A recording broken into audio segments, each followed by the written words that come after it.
Hey there, it's JVL from the Bulwark, and I've got 11 things you should know about J.D. Vance. Number one, to understand me, you must understand that I am a Scots-Irish hillbilly at heart. That's what he wrote in his memoir, Hillbilly Elegy.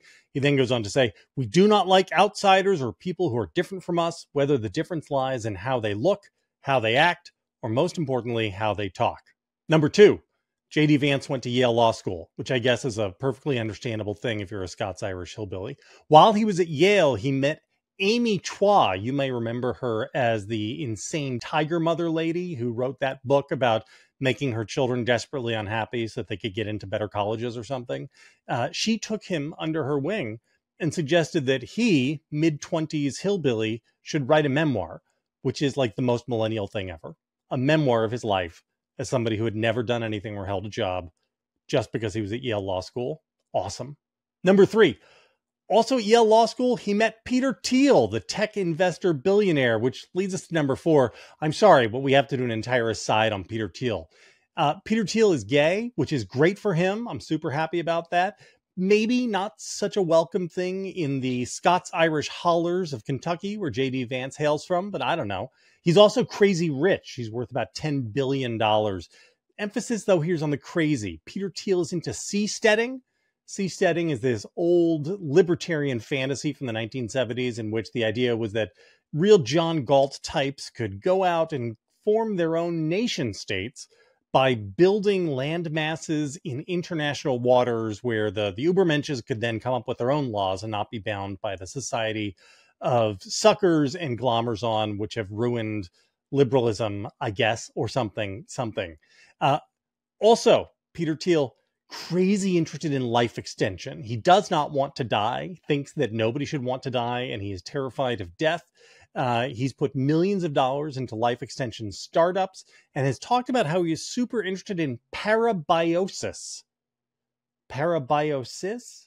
I don't know. I'm not a doctor. But what this really means is taking the blood from young, healthy people and transfusing it into old folks to make them live longer or something. Totally different from vampirism, though. Whatever you're thinking, don't say that Peter Thiel is a vampire, because if you do, he might do to you what he did to Gawker. Thiel partnered with Hulk Hogan to fund a lawsuit that bankrupted the website Gawker over a sex tape that Hogan had made.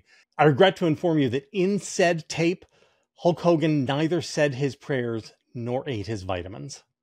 Anyway, Thiel likes to name things after stuff from the Lord of the Rings books. So, for instance, one of his companies is called Palantir. Power of Isengard is at your command, Sauron, Lord of the Earth. Another one is called Mithril Capital. Mithril. And I am sure that that sort of elf speak from a gay vampire goes over really well in the hollers of Kentucky, where the Scots-Irish don't like people who are different. Number five, somehow J.D. Vance overcame all of his hillbilly biases to take a job working for Peter Thiel at Mithril Capital. Amazing. When there's money involved, he doesn't have to be biased. Number six, in February of 2016, J.D. Vance texted a friend saying that Donald Trump might be, quote, America's Hitler.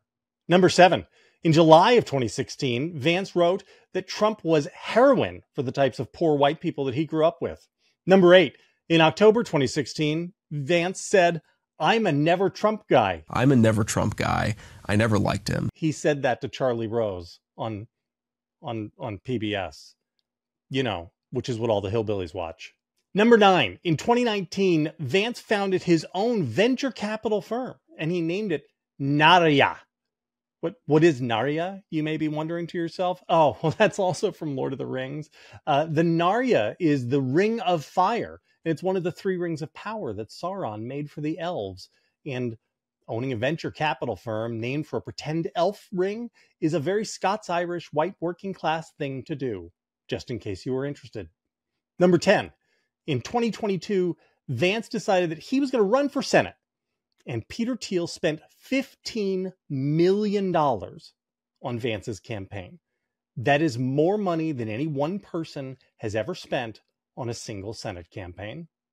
Number 11, J.D. Vance said that he thinks Donald Trump should defy orders from the Supreme Court.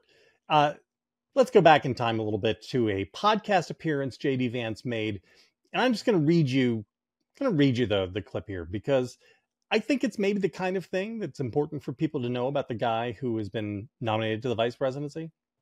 Here's JD Vance talking about the decline of America. So one option is to basically accept that this entire thing is going to fall in on itself. And so the task for conservatives right now is to preserve as much as can be preserved. I tend to think that we should seize the institutions of the left and turn them against the left. We need like a de-Bathification program. He continues, I think Trump is going to run again in 2024. I think that what Trump should do, if I was giving him one piece of advice, fire every single mid-level bureaucrat, every civil servant in the administrative state, replace them with our people. And when the court stops you, stand before the country and say, the Chief Justice has made his ruling. Now let him enforce it. That's what JD Vance advocates. That's what JD Vance wants for America. Super cool. Nothing to see here, everybody. Be back next time. Bye.